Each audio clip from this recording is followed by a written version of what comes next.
الحمد لله نحمده ونستعينه ونستغفره ونؤمن به ونتوكل عليه ونعوذ بالله من شرور أنفسنا ومن سيئات أعمالنا من يهده الله فلا مضل له ومن يضلله فلا هادي له وأشهد أن لا إله إلا الله وحده لا شريك له وأشهد أن محمدًا عبده ورسوله أما بعد فإن خير الحديث كتاب الله وخير الهدي هدي محمد صلى الله عليه وسلم وشر الأمور محدثاتها وكل محدثة بدعة وكل بدعة ضلالة وكل ضلالة في النار. أعوذ بالله السميع العليم من الشيطان الرجيم. بسم الله الرحمن الرحيم. قاف والقرآن المجيد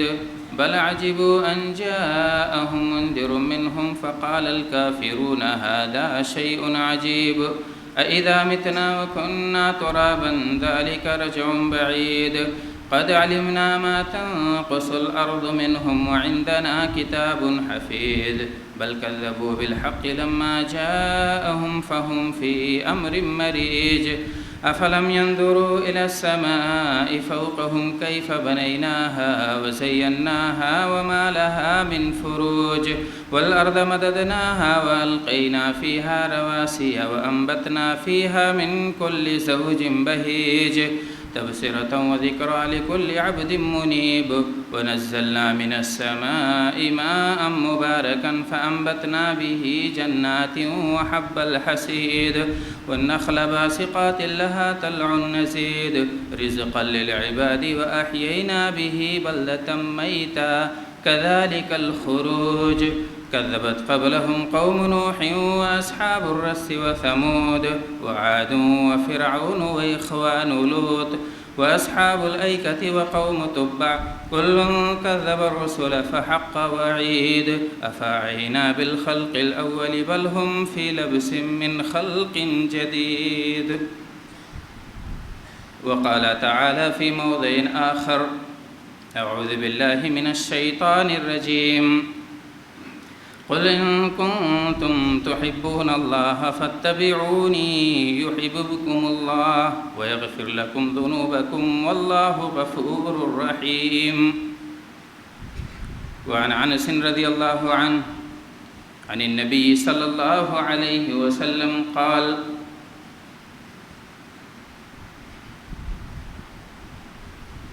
من كن ثلاثا فيه وجد بهن حلاوة الإيمان أن يكون الله ورسوله أحب إليه مما سواهما وأن يحب المرء لا يحبه إلا لله وأن يكره أن يعود في الكفر كما يكره أن يقذف في النار. رواه البخاري. محترم حاضرین جمعہ، عزیز بچوں، میری ماں اور بہنوں، ہم سب جانتے ہیں کہ نبی پاک صلی اللہ علیہ وسلم سے محبت، آپ صلی اللہ علیہ وسلم کی تابعداری، آپ کی فرما برداری، یہ ہمارا دینی فریضہ ہے. اس کی شرعی حیثیت یہ ہے کہ اس کے بغیر ہمارا کوئی عمل اللہ تبارک تعالیٰ کے یہاں قبول نہیں ہوگا، بلکہ ایمان ہی ادھورا رہے گا. وہ حدیث آپ نے سنی ہوگی جس میں حضرت عمر فاروق رضی اللہ عنہ کو اللہ کے رسول صلی اللہ علیہ وسلم نے ایمان کی تکمیل کا ذریعہ بتایا. آپ صلی اللہ علیہ وسلم ایک دن ان کے ہاتھ کو اپنے ہاتھوں میں لیے ہوئے تھے،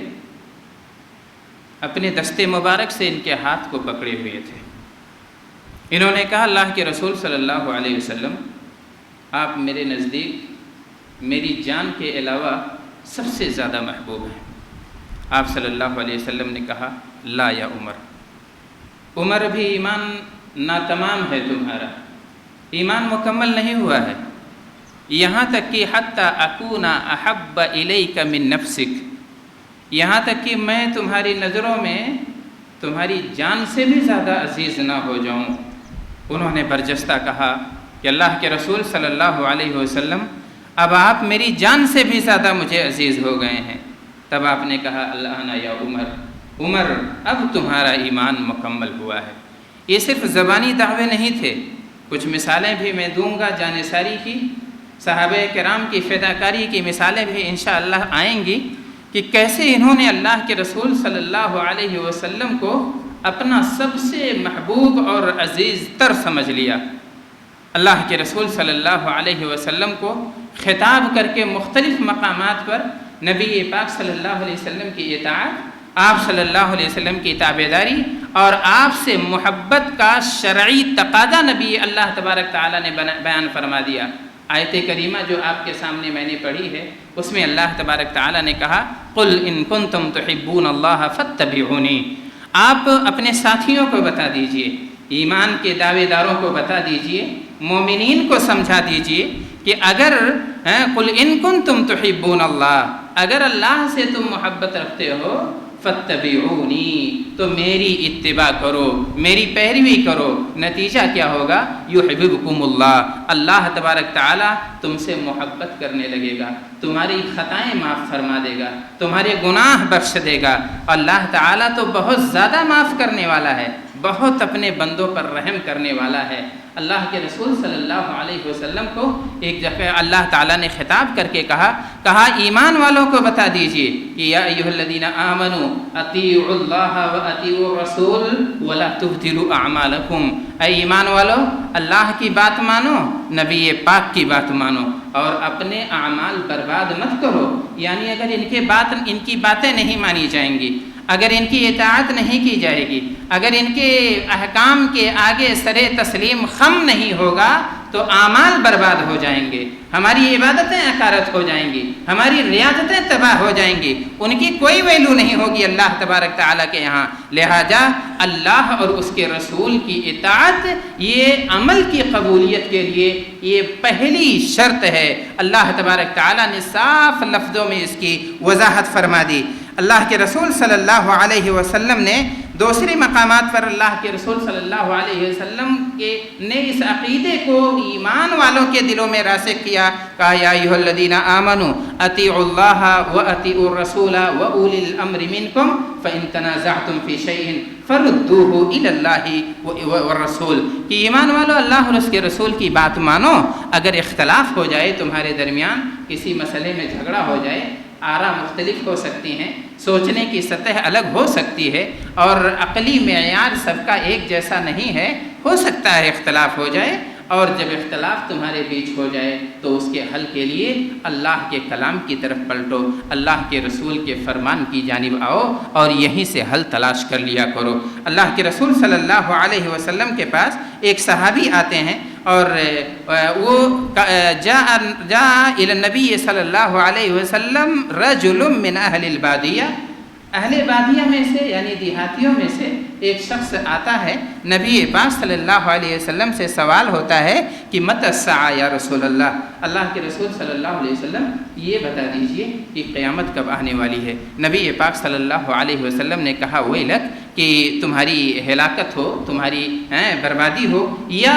آپ صلی اللہ علیہ وسلم نے انہیں متوجہ کرنے کے لیے ایک جملہ کہا اور اس کے بعد پوچھا، کہا ماذا اعددت لها، قیامت کے بارے میں جاننا چاہتے ہو، قیامت کی ساعت کی گھڑی جاننا چاہتے ہو تو اس کی تیاری تم نے کیا کی ہے؟ انہوں نے کہا ما اعددت لها، میں نے کوئی تیاری ویاری نہیں کی ہے، الا انی احب اللہ ورسولہ، سوائے اس بات کے کہ اللہ سے محبت کرتا ہوں اور ان کے رسول سے بے حد محبت کرتا ہوں۔ نبی پاک صلی اللہ علیہ وسلم نے ان سے کہا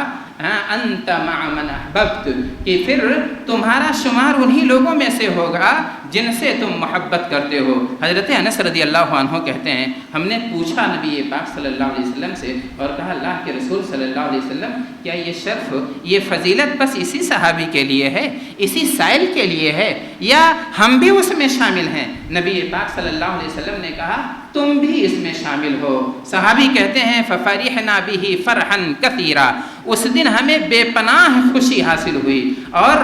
میں اللہ کے رسول صلی اللہ علیہ وسلم سے بے حد محبت کرتا ہوں۔ یہ روایت حضرت انس رضی اللہ عنہ کی ہے، کہتے ہیں میں بے حد محبت کرتا ہوں رسول پاک صلی اللہ علیہ وسلم سے، حضرت ابو بکر صدیق سے محبت کرتا ہوں، حضرت عمر فاروق سے محبت کرتا ہوں، اور امید رکھتا ہوں اسی حدیث کی روشنی میں کہ میرا شمار انہی لوگوں کے ساتھ ہوگا، میرا حشر انہی لوگوں کے ساتھ ہوگا، اس لیے کہ میرے حبیب نے فرمایا ہے۔ تو انہوں نے کہا کہ گرچہ میرے اعمال ان عظیم صحابہ کرام جیسے نہیں ہیں، رسول پاک صلی اللہ علیہ وسلم جیسا عمل تو میرے پاس نہیں ہے، حضرت عمر فاروق رضی اللہ عنہ جیسی قربانیاں نہیں ہیں، حضرت ابو بکر صدیق رضی اللہ عنہ جیسی فداکاریاں نہیں ہیں، لیکن بس ان سے محبت کے صلے میں میں امید رکھتا ہوں کہ میرا حشر انہی لوگوں کے ساتھ ہوگا۔ ہم بھی یہی امید رکھتے ہیں، ہم بھی بے پناہ محبت رکھتے ہیں رسول پاک صلی اللہ علیہ وسلم سے، ہم بھی حضرت عمر فاروق رضی اللہ عنہ سے محبت رکھتے ہیں، ہم بھی خلیفہ ثانی حضرت ابو بکر صدیق رضی اللہ عنہ سے محبت رکھتے ہیں،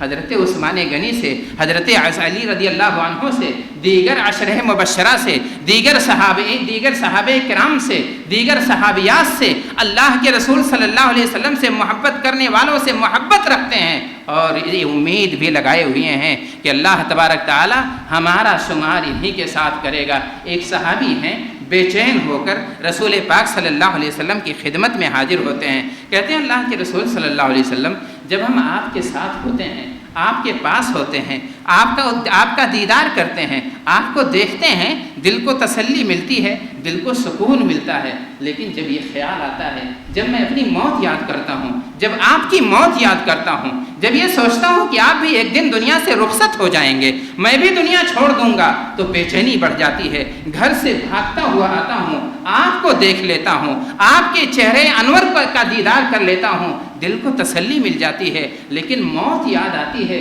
تو پھر دل بے چین ہو جاتا ہے۔ نبی پاک صلی اللہ علیہ وسلم کچھ دیر توقف اختیار کرتے ہیں، اس کے بعد وہی نازل ہوتی ہے کہ من یطع اللہ والرسول، کہ جو اللہ اور اس کے رسول کی اطاعت کرتا ہے، جو ان کی فرما برداری کرتا ہے، تو اللہ تبارک تعالیٰ اسی کے صلے میں فَأُولَٰئِكَ مَعَ الَّذِينَ أَنْعَمَ اللَّهُ مِنَ النَّبِيِّينَ وَالصِّدِّيقِينَ وَالشُّهَدَاءِ وَالصَّالِحِينَ وَحَسُنَ أُولَٰئِكَ رَفِيقًا۔ تو اللہ تبارک تعالیٰ نے کہا کہ ان کا شمار انہی انبیاء کرام کے ساتھ ہوگا، انہی صدیقین، انہی شہداء اور انہی صالحین کے ساتھ ان کا شمار ہوگا۔ وجہ کیا ہے اس کا؟ یہ کس وجہ سے ہمیں یہ پھل مل رہا ہے؟ ان سے محبت کی وجہ سے۔ تو گویا کہ تشریعی حکم ہمیں معلوم ہوا کہ ان سے محبت کرنا، ان کی عقیدت اور ان کی تعظیم، ان کا احترام، یہ دین کا حصہ ہے۔ اللہ تبارک تعالیٰ نے صاف لفظوں میں فرمایا کہ اس کا صلہ یہی ملے گا کہ انہی کے ساتھ حشر ہوگا۔ اب ذرا تصور کیجئے، آپ ذرا سوچئے کہ ان سے محبت کے نتیجے میں آپ کی جنت میں حویلیاں ان کے قریب ہوں گی، آپ اپنی حویلی سے نکلیں، اللہ کے رسول صلی اللہ علیہ وسلم کی دیدار کا شرف مل جائے، آپ کو اللہ کے رسول صلی اللہ علیہ وسلم کے عظیم صحابی حضرت ابو بکر صدیق رضی اللہ عنہ سے ملاقات کا شرف مل جائے، حضرت عمر فاروق رضی اللہ عنہ جیسے عظیم صحابی سے مصافحے کا موقع مل جائے، تو یہ کتنی بڑی خوش نصیبی کی بات ہے۔ اور ہمیں اس یقین کے ساتھ ان سے محبت رکھنی چاہیے کہ اگرچہ اعمال ان جیسے نہیں ہو سکتے ہیں، لیکن اللہ تبارک تعالیٰ ان سے محبت کے نتیجے میں ہمارا حشر بھی انہی کے ساتھ فرمائے گا۔ اطاعت یہ انتہائی ضروری چیز ہے۔ محبت کے دعوے سے کام نہیں چلتا ہے، محبت کے دعوے دار تو بہت سارے لوگ ہیں، نبی پاک صلی اللہ علیہ وسلم پر جان لٹانے کا دعویٰ کرنے والے بہت مل جائیں گے، اللہ کے رسول صلی اللہ علیہ وسلم کے عاشق ہونے کا عاشق ہونے کی نمائش کرنے والے بے شمار مل جائیں گے، لیکن اصل محبت یہ ہے جو اطاعت سے جڑی ہو، جو آپ کی فرما برداری سے جڑی ہو، جو رسول پاک صلی اللہ علیہ وسلم کی اتباع سے جڑی ہو، وہی سب سے بڑی اطاعت ہے اور اصلی محبت وہی ہے۔ ہمیں دین کے کسی بھی حکم کے بارے میں مصلحت چاہے سمجھ میں آئے یا نہ آئے، لیکن بس اگر اتنا جان لیں کہ یہ اللہ کے رسول کا فرمان ہے، ہمارا سر وہیں جھک جانا چاہیے، ہمیں قیل و قال نہیں کرنی چاہیے، جیسے کہ اس کی مثالیں صحابہ کرام کی زندگیوں سے نمایاں ہیں۔ حضرت عمر فاروق رضی اللہ عنہ عمرے کے لیے جاتے ہیں، اللہ کے رسول صلی اللہ علیہ وسلم کا طور طریقہ انہوں نے سیکھا تھا۔ آپ صلی اللہ علیہ وسلم نے مسلمانوں کے رمل کرنے کے وقت انہیں حکم دیا، کیونکہ مشرکین نے طعنہ دیا اور کہا دیکھو یہ ہمارے اپنے لوگ تھے، مکے میں اچھی زندگی گزارتے تھے اور محمد صلی اللہ علیہ وسلم کے بہکاوے میں اور ان سے محبت کے نتیجے میں سب کچھ قربان کر کے یہ صرف بھاگ کے گئے تھے، مدینہ گئے تھے اور وہاں کی آب و ہوا نے انہیں توڑ کے رکھ دیا ہے، انہیں لاغر بنا دیا ہے اور ان کے اندر توانائی نہیں رہ گئی ہے، طاقت نہیں رہ گئی ہے۔ ہمیں فتح کرنے کی بات کرتے تھے، ہم سے لڑنے کی بات کرتے تھے، اب ان میں کوئی سکت نہیں رہ گئی ہے، ان میں کوئی طاقت نہیں رہ گئی ہے۔ خبر ملتی ہے رسول پاک صلی اللہ علیہ وسلم کو، آپ صلی اللہ علیہ وسلم نے اپنے ساتھیوں کو کہا سینہ تان کے چلو، اور طواف جو ہے جب مشرکین دیکھیں تو 3 چکر جو ہے بہادری دکھاتے ہوئے چلو، جو طاقت تمہارے اندر ہے اس سے زیادہ اس کا اظہار کرتے ہوئے چلو، اور یہ بتاؤ کہ ہم کمزور نہیں ہوئے ہیں، یہ سمجھاؤ کہ ہمارے اندر توانائی بھری ہوئی ہے اور ہم جو ہے بالکل کمزور نہیں ہوئے ہیں۔ حضرت عمر فاروق رضی اللہ عنہ نے کہا اب تو طعنہ دینے والے ہلاک ہو گئے ہیں، اب تو مشرکین کو اللہ تبارک تعالیٰ نے تباہ و برباد کر دیا ہے یا انہیں ایمان کی دولت سے نصیب جو ہے سرفراز فرما دیا ہے، اب وما لنا للرمل،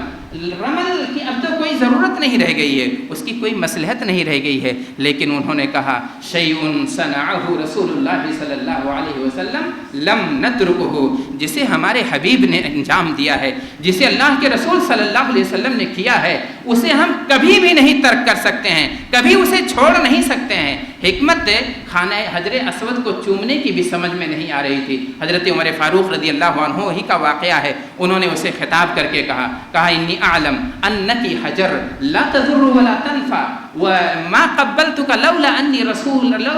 رأیت رسول اللہ صلی اللہ علیہ وسلم یقبلک ما قبلتک، کہ اگر میں جانتا ہوں کہ تو ایک پتھر ہے، مقدس ہے، محترم ہے، لیکن ایک پتھر ہے، تیرے ہاتھ میں نہ نفع دینا ہے نہ تیرے ہاتھ میں نقصان پہنچانا ہے، اگر میں نے اپنے نبی کو تجھے چومتے ہوئے نہ دیکھا ہوتا تو آج میں تجھے بھی بوسہ نہیں دیتا، لیکن اپنے نبی کو دیکھا ہے، نبی پاک صلی اللہ علیہ وسلم کا طریقہ ہے، اس لیے اور اللہ کے رسول صلی اللہ علیہ وسلم کی سنت ہے، اس کی مصلحت سمجھ سے باہر ہے، اس کی مصلحت سمجھ سے پرے ہے، لیکن پھر بھی میں اسے ترک نہیں کر سکتا ہوں اور اللہ کے رسول صلی اللہ علیہ وسلم کی سنت پر عمل کروں گا۔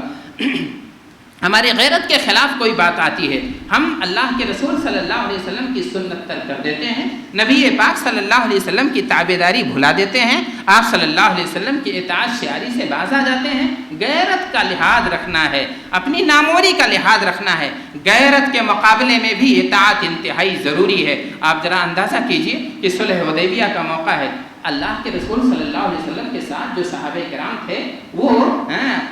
جو ہے جان دینا گوارا کر لیتے، لیکن کسی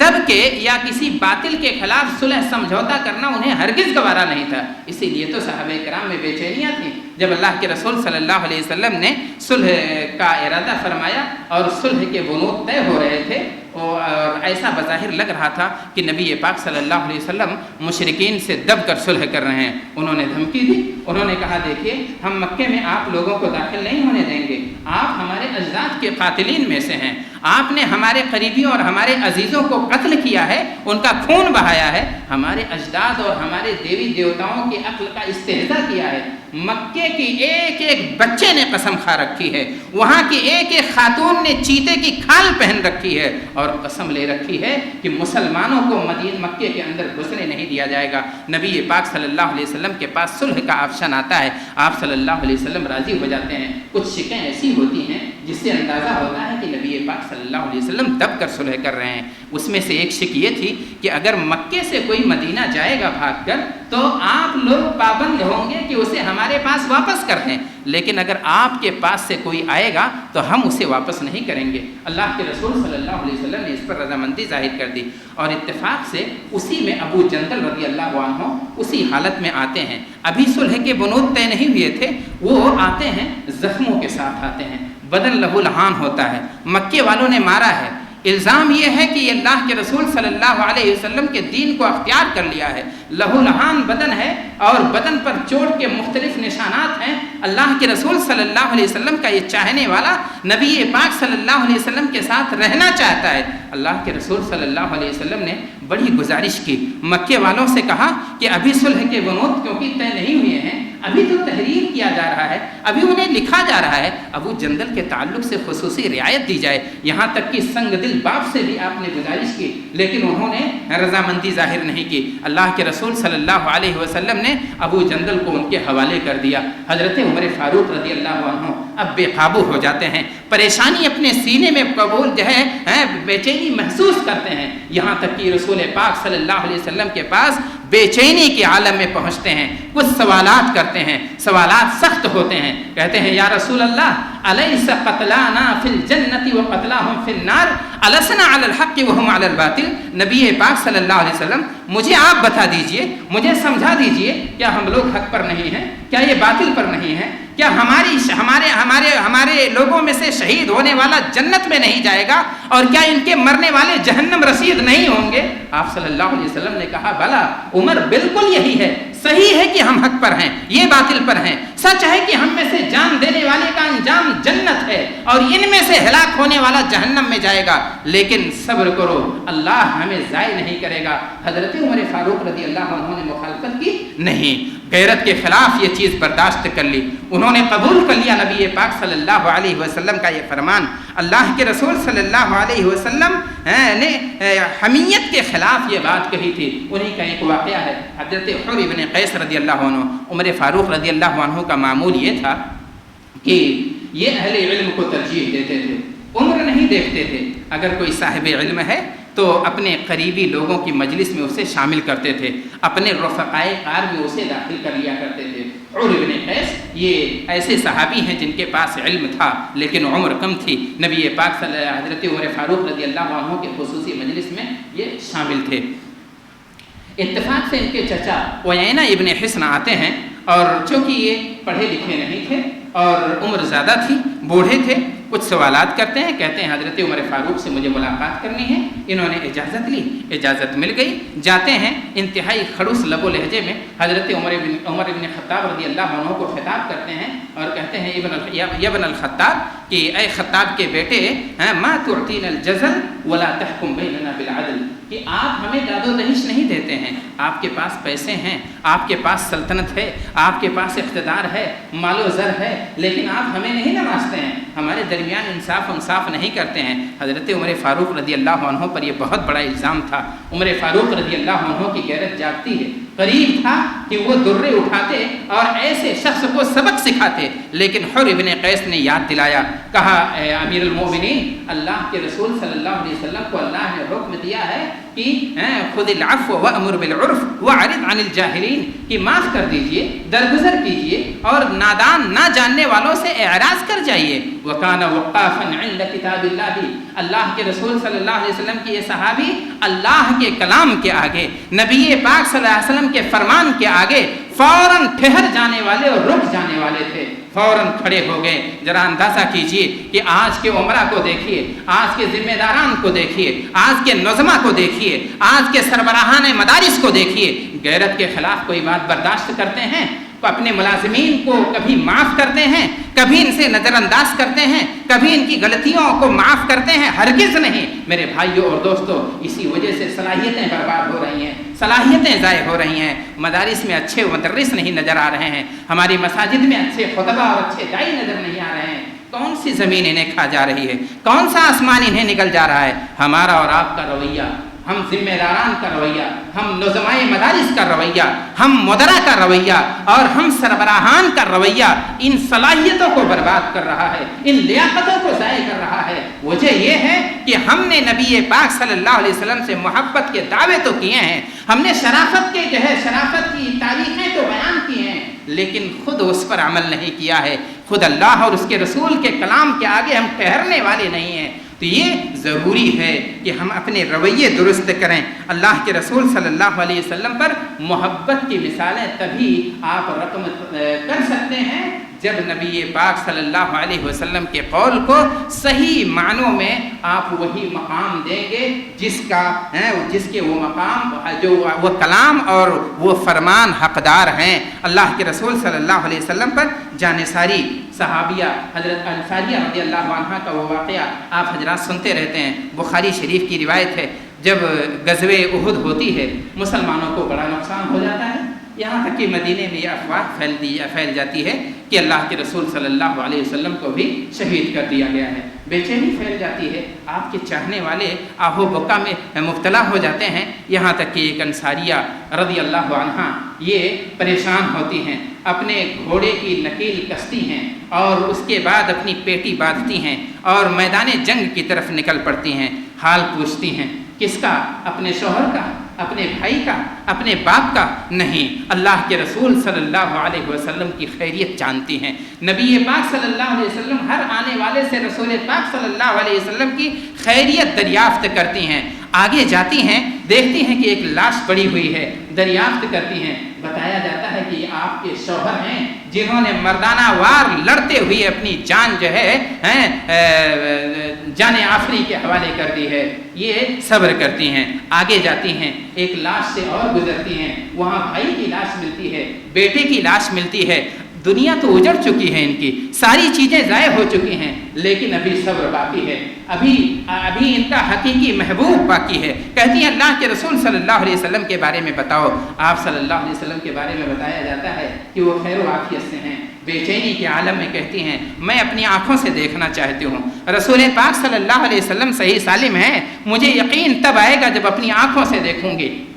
انہیں رسول پاک صلی اللہ علیہ وسلم کے پاس پہنچایا جاتا ہے، آپ آنکھوں سے دیکھتی ہیں اور اس کے بعد ایک جملہ کہتی ہیں، وہ تاریخی جملہ بن جاتا ہے کہ کل مصیبت بعدک جلل یا رسول اللہ۔ اللہ کے رسول صلی اللہ علیہ وسلم آپ کو صحیح سالم میں نے دیکھ لیا ہے، مصیبتیں بہت ٹوٹی ہیں آج کے دن، میں نے اپنا شوہر کھو دیا ہے، اپنا بھائی کھو دیا ہے، اپنا بیٹا کھو دیا ہے، لیکن پھر بھی یہ مصیبتیں میری نظروں میں ہلکی ہیں۔ کل مصیبت بعدک جلل یا رسول اللہ۔ ایک روایت یوں بھی آتی ہے کہ بیتابی کے عالم میں نبی پاک صلی اللہ علیہ وسلم کا کپڑا دامن سب پکڑتی ہیں اور اس کے بعد کہتی ہیں ہر مصیبت سے میں گزر سکتی ہوں اذا سلمت، اگر آپ محفوظ ہیں، اگر آپ صحیح سالم ہیں۔ میرے بھائیوں اور دوستوں، مثالیں بہت ساری ہیں۔ مثالیں حضرت زید بن تثنہ رضی اللہ عنہ کو دیکھیے، انہیں گرفتار کر لیا جاتا ہے، ان کے قاتلین انہیں پکڑتے ہیں اور معلوم ہے کہ ان کا قتل ہو جائے گا، لیکن قتل سے پہلے ایک سوال کرتے ہیں،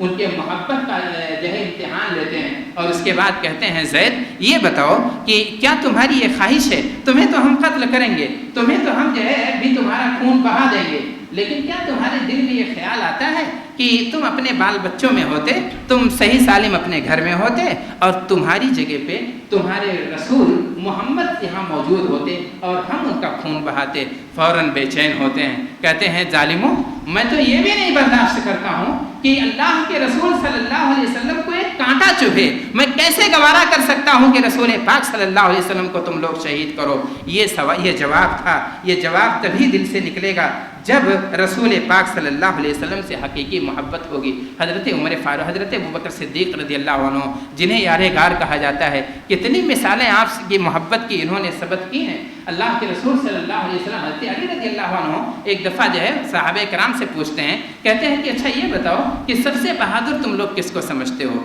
بہادری کی تاریخ تو حضرت علی رضی اللہ عنہ سے بہت ساری منسلک ہے۔ لوگوں نے کہا آپ نے بہادری کی بہت ساری تاریخیں رقم کی ہیں، آپ نے بہت سارے موقعوں پر باطل کا چکنا چور کیا ہے، آپ سے بڑا بہادر کون ہو سکتا ہے؟ وہ کہتے ہیں نہیں، مجھ سے بھی زیادہ بہادر حضرت ابوبکر صدیق رضی اللہ عنہ ہیں۔ مکے میں جب بھی رسول پاک صلی اللہ علیہ وسلم کو دشمن گھیر لیتے تھے، جب بھی انہیں ستایا جاتا تھا، جب بھی انہیں پریشان کیا جاتا تھا، کہیں نہ کہیں سے ابوبکر صدیق رضی اللہ عنہ پہنچ جایا کرتے تھے۔ ایک دفعہ مکے کی صحن میں جہاں کی عبادت لوگ کیا کرتے تھے، جسے مقدس مانا کرتے تھے، رسول پاک صلی اللہ علیہ وسلم کو اوباشوں نے گھیر لیا، مارنا شروع کیا۔ کسی نے خبر دی حضرت ابوبکر صدیق رضی اللہ عنہ کو، کہا تمہارے محبوب کو، محمد کو مارا جا رہا ہے۔ بھاگتے ہوئے آتے ہیں، دوڑتے ہوئے آتے ہیں، بھیڑ میں گھس جاتے ہیں، یضرب ھذا ویدفع ھذا، کسی کو دھکیلتے ہیں، کسی کو مارتے ہیں، کسی کو گالی دے کر ہٹاتے ہیں اور کہتے ہیں اتقتلون رجلا یقول ربی اللہ، ایک ایسے انسان کو مارنا چاہتے ہو جس کی خطا کچھ نہیں ہے، جو صرف یہ کہتا ہے کہ میرا پروردگار اللہ ہے، اسے تم لوگ مارنا چاہتے ہو۔ میرے بھائیوں اور دوستو، یہ بہادری تھی، یہ حضرت عمر ابو بکر صدیق رضی اللہ عنہ کی محبت تھی، مکے کے سفیر عروہ بن مسعود، اور اسی طریقے سے اور بھی بہت سارے واقعات ہیں۔ حضرت اسود بن حضیر رضی اللہ عنہ، ان کی محبت دیکھیے، آپ صلی اللہ علیہ وسلم نے ایک دفعہ ایک موقع پر کہا میرے چاہنے والوں، میرے ساتھیوں، اگر کسی کے ساتھ محمد نے زیادتی کی ہو تو آج میں حاضر ہوں، آج انتقام لے لو، آج بدلہ لے لو۔ سب خاموش تھے۔ ایک صحابی کا ہاتھ اٹھ جاتا ہے، وہ کہتے ہیں اللہ کے رسول صلی اللہ علیہ وسلم، غزوہ بدر کے موقع پر آپ جب صفیں سیدھی کر رہے تھے، آپ نے ڈنڈے سے میرے پیٹ میں کچوکا لگایا تھا، آج میں اس کا بدلہ لینا چاہتا ہوں، انتقام لینا چاہتا ہوں۔ حضرت وہ اللہ کے رسول صلی اللہ علیہ وسلم نے فوراً اپنے بطن مبارک سے کپڑا ہٹا دیا، کہا میرا بطن حاضر ہے، میرا پیٹ حاضر ہے، محمد موجود ہے، آؤ تم بدلہ لے لو، انتقام لے لو۔ صحابی دوڑتے ہوئے جاتے ہیں، بطن مبارک سے اپنا جسم ٹچ کر دیتے ہیں، رسول پاک صلی اللہ علیہ وسلم سے کہتے ہیں اللہ کے رسول صلی اللہ علیہ وسلم، میں آپ سے کہاں بدلہ لے سکتا تھا، یہ تو میری محبت ہے، میں چاہتا یہ تھا کہ آپ کے جسم مبارک سے میرا گنہگار جسم ٹچ ہو جائے، مس ہو جائے، بس یہی میری خواہش ہے، پتہ نہیں کب میں شہید ہو جاؤں، کب اللہ تبارک تعالیٰ کے راہ میں لڑتا ہوا آپ سے رخصت ہو جاؤں۔ اللہ کے رسول صلی اللہ علیہ وسلم سے ایسی محبتیں انہوں نے کی تھیں۔ میں نے اور بھی کچھ نقطے نوٹ کیے تھے، لیکن چونکہ وقت پورا ہو گیا، اللہ کے رسول صلی اللہ علیہ وسلم سے محبت کی بہت ساری مثالیں ہیں۔ نبی پاک صلی اللہ علیہ وسلم کے ایک صحابی حضرت ابن عمر رضی اللہ عنہ، محبت ایسی ہے جس کی پابندی کا باقاعدہ حکم بھی نہیں تھا، اس کی بھی پابندی کیا کرتے تھے۔ یہ جب کبھی سفر میں جاتے تھے، ان مقامات کو تلاش کرتے تھے جہاں رسول پاک صلی اللہ علیہ وسلم نے نماز پڑھی ہے، وہیں نماز پڑھا کرتے تھے۔ ایک دفعہ اللہ کے رسول صلی اللہ علیہ وسلم مسجد نبوی میں بیٹھے ہوئے تھے۔ آپ صلی اللہ علیہ وسلم کے زمانے میں خواتین مسجدوں میں آتی تھیں، عبادت کرتی تھیں۔ اللہ کے رسول صلی اللہ علیہ وسلم نے ایک خواہش ظاہر کی، کہا میری خواہش یہ ہے کہ فلاں دروازہ تم خواتین کے لیے مختص کر دو اور اس دروازے سے مت آ جاؤ، اسی دروازے سے عورتیں آئیں گی، عبادت کریں گی اور اسی دروازے سے نکل جایا کریں گی۔ حضرت ابن عمر رضی اللہ عنہ نے ایسی پابندی کی کہ زندگی بھر اس دروازے کو کبھی استعمال نہیں کیا، کبھی اس دروازے سے نہ داخل ہوئے نہ کبھی اس دروازے سے نکلے۔ یہ محبت تھی۔ اور ایک محبت کی مثال، ایک صحابی کو نبی پاک صلی اللہ علیہ وسلم نے ہاتھوں میں انگوٹھی دیکھی، سونے کی انگوٹھی تھی، نکال کے اسے پھینک دیا۔ نبی پاک صلی اللہ علیہ وسلم کا میسج پہنچ چکا تھا، آپ چلے گئے۔ صحابہ کرام نے کہا اپنی انگوٹھی اٹھا لو، سونے کی انگوٹھی ہے، قیمتی انگوٹھی ہے، اسے بیچ کر ظاہر رسول پاک صلی اللہ علیہ وسلم نے سونے کے استعمال سے منع نہیں کیا ہے۔ اللہ کے رسول صلی اللہ علیہ وسلم نے مردوں کے لیے سونے کے زیور استعمال کرنے سے منع کیا ہے۔ یہ بات سمجھتے تھے، لیکن محبت کا تو اور ہی کچھ تقاضا تھا۔ یہ کہتے ہیں جسے میرے محبوب نے نکال کے پھینک دیا ہے، اسے میں کن ہاتھوں سے ہاتھ لگاؤں گا، اسے میں کیسے استعمال کروں گا جسے رسول پاک صلی اللہ علیہ وسلم نے نکال کر پھینک دیا ہے۔ میرے بھائیوں اور دوستوں، مثالیں بہت ساری ہیں، اسے سننے کی ضرورت ہے، اسے برتنے کی ضرورت ہے، اسے اپنانے کی ضرورت ہے۔ اللہ تبارک تعالیٰ سے دعا ہے کہ اللہ تبارک تعالیٰ ہمیں حقیقی معنوں میں نبی پاک صلی اللہ علیہ وسلم سے محبت کرنے کی توفیق عطا فرمائے۔ نبی پاک صلی اللہ علیہ وسلم کی اطاعت، آپ کی پیروی، آپ کی اطاعت شعاری کا جذبہ ہمارے دلوں میں راسخ کر دے۔ آمین۔ بارک اللہ لنا ولکم فی القرآن العظیم ونفعنی وإیاکم بالآیات والذکر الحکیم۔ انہ تعالی جواد کریم ملک بر رؤوف رحیم۔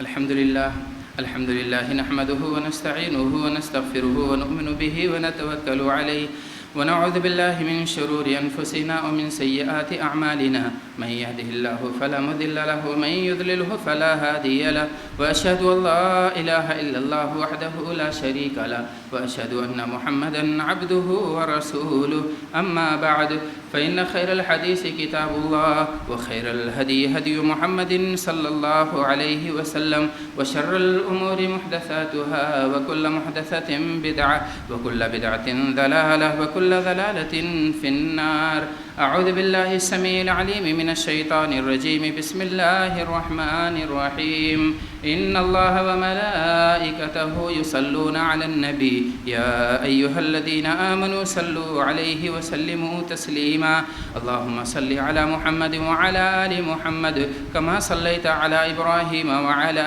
آل إبراهيم إنك حميد مجيد. اللهم بارك على محمد وعلى آل محمد كما باركت على إبراهيم وعلى آل إبراهيم إنك حميد مجيد. عباد الله رحمني ورحمكم الله، إن الله يأمر بالعدل والإحسان وإيتاء ذي القربى وينهى عن الفحشاء والمنكر والبغي يعظكم لعلكم تذكرون. ولذكر الله تعالى أعلى وأولى وأجل وأهم وأتم وأكبر.